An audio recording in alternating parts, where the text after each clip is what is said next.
سلامونه ستړي مشه وخت مو په خیر پام وکړئ د یاران ټي وي یوټیوب چینل څخه د نن ورځې تازه لنډ او مهمه خبرونه ته د افغانستان ملي دفاع وزارت وايي چې په کابل کې پرمختللي وسلې کشف کړي دي.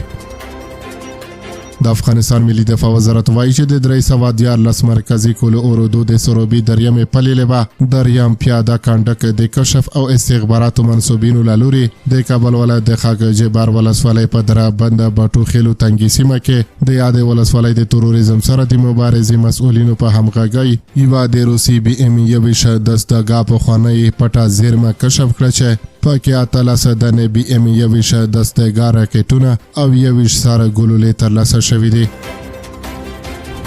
او په یو بل خبر کې اوري چې سعودي عربستان کې د بس او ټینکر د ټکر له امله 240 کسان وژل شوي دي.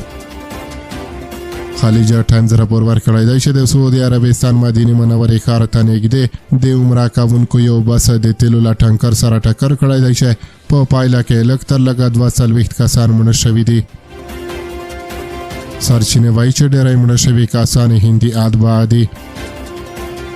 پیکا په ځای وخت د شپې شاوخوا یوه بجه د مفرحت سیمې ته نږدې هغه وخت رامنځته شوه چې بس له مکې نه د مدینې پر لور روان و. خلیج ټایمز ویلي دی چې د بس ډېری مسافر د هندوستان د حیدرآباد اوسېدونکي وو چې د عمرې د مراسمو له بشپړولو وروسته مدینې ته روان وو. معلومات ښایي چې ډېری مسافر د پیښې پر مهال ویده وو او د ټکر له امله پر رامنځته شوي اور لاګېدنه کې د ځان ژغورلو چانس ډېر کم و.